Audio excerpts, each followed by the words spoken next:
Hello, everybody, and thank you for tuning in to the Liberty Report. With me today is Daniel McAdams. Daniel, good to see you. Dr. Paul, good morning. Good.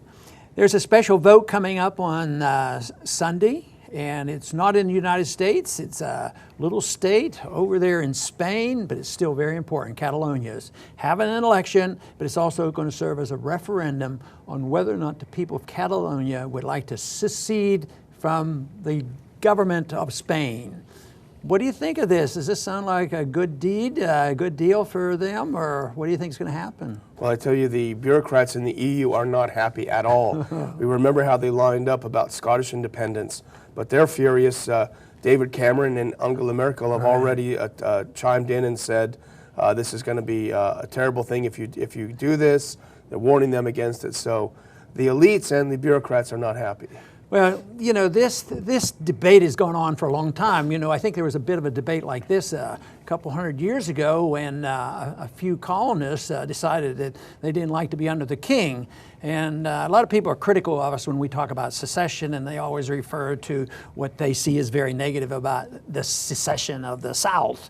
And yet, what did we do? The colonists seceded from British. It's separation. It's independence. So secede has become a negative word for a lot of people, but it's separation, it's independence, it's self-determination. And we always give lip service to self-determination. You know, Woodrow Wilson, we fought World War I, so everybody could have self-determination, and yet look at what's happened to the world since we fought World War I. Its governments keep getting bigger and bigger.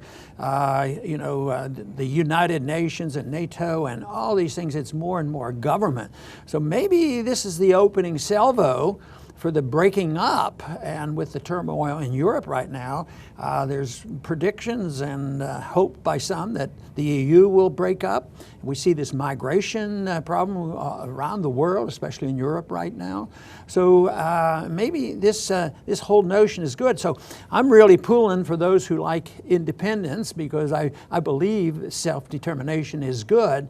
But like you said, there will be people who are going to argue the case and put fear into the hearts and minds of these people and say, don't do it. The world will come to end if we separate ourselves from the central government. Yeah, no more money.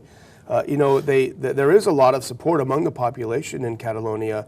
In November of 2014, they had kind of an informal referendum, so not scientific, of course, but it showed that 80% of those who participated were in favor of independence for Catalonia. So even factoring in the possibility of skewing the numbers, that still shows some significant support. You know, almost always secession movements and wars are fought over economic issues. Even our revolution had to do with tariffs and abuse of taxation that the colonists were rebelling against. But even under these conditions, Catalonia happens to be a very wealthy state. They're 16% of the population, but 20% of the GDP. And when you look at the map of Spain, it's just a small state up in the northeastern corner, and so they're upset because they pay more taxes than they get. We've heard that story before, because every state in our country can't get back exactly what they put in. All we know is, generally speaking, a lot is lost on the round trip. And it makes no economic sense to send money to a bunch of bureaucrats who get to spend the money and think you're going to get it back. And utterly amazing that people are surprised that it runs up deficits on that. So it's a very inefficient way to have government. But that's one of the things they're complaining about is the taxation by the central government. Makes sense. I was a little disappointed to see the Catholic Church had decided to wade into political waters on this. The Spanish Catholic Church, that is. Oh, yeah. And, the statement the Church made was there was no moral justification for independence. And I kept thinking, in a spiritual sense, total independence of the individual is key. But why isn't there total independence on social matters to make your own decisions about your social life and your religious life and your economic life? But for the church to come out and say there's no moral justification, I think that's an overstretch. And I don't know how universal you think that is within the church. Well, it also goes against the whole Catholic principle of subsidiarity upon which the entire European project was based. This is the concept that government power should devolve into the most local level that can possibly manage it. Subsidiarity is enshrined in the European idea. This is one of the reasons why the great Catholic Otto von Habsburg was very involved in the early days of the EU. And I think he probably became disillusioned later on when he found out that this idea of subsidiarity and these kinds of principles were thrown out the window. But this is the original concept, and we have the church throwing it on its head. And it's sovereignty they're talking about. I like to talk about the sovereignty of the individual, and that's really should be the ultimate goal. But around the world today, this is not Catalonia. There are 22 significant areas in the world, just in Europe, of trying to break up these monoliths, and I think this is really great. And of course, even in our hemisphere, they've talked in Quebec about separating. So this is a significant movement, and I'm hoping that this is a sort of a turning point where before it was always bigger and bigger and more control. Just look at our history, how it went from independent states. We were supposed to have an independent states. If you read the Declaration of Independence, very clear, independent states is what we were supposed to have. And then we end up with this monster in Washington. So I'm hoping that this is a reversal moving in a different direction. And what's going to help us on that is really the bankruptcy and the failure of government. The Soviet system failed economically, and their foreign policy collapsed because they couldn't afford it anymore. And I think that's what could happen here when the federal government fails. Right now, how many more people can they bail out? Are they going to be able to bail out every Detroit that goes bankrupt? Are they going to bail out Puerto Rico? And what about all the pension funds that are underwater right now? And the next crisis is really on our doorstep. How long can they just print money to bail out their special friends? I think people are going to wake up and talk about independence. There's already people in Texas that talk about it, about an independent state. But I don't take a strong position on who should do what when it comes to it.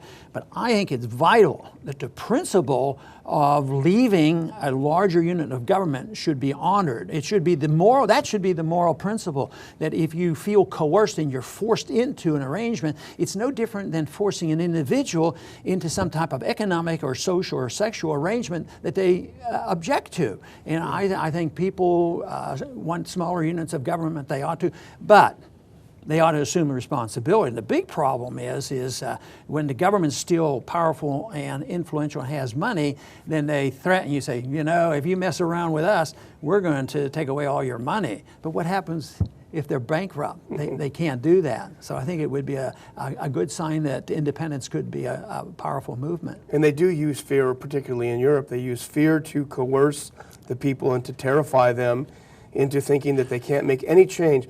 But it strikes me as interesting how truly fragile the European experiment is. If one little thing changes, then the whole thing comes down. It doesn't seem like it was built on a house of rock. But the other thing that Brussels does is they sponsor so many think tanks. They're all government funded. And these think tanks will come up with papers showing doom and gloom. If you do this, doom and gloom.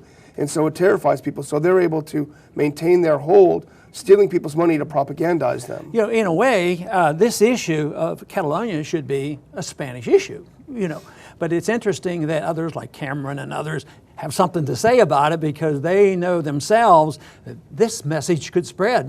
More people would like their independence. More people would like their freedom back again and get rid of this monolith. And, quite frankly, if that ever occurred, I think we'd have a lot less wars, too, because it's this big government syndrome and powerful economic interests, not only militarily, but financially, through not only our Federal Reserve, but worldwide central banking and the financial system. What do we do when we have a country that doesn't do follow our directive? We put on sanctions and we have control of the markets. We say, well, all right, you can't use the banking system.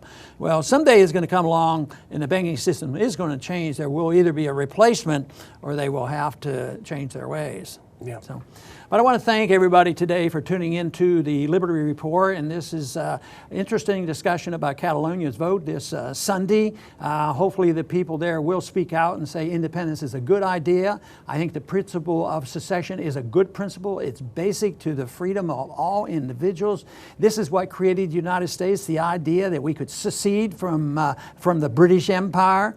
And if people cared about individual liberty, they should be very supportive of independence and self-determination.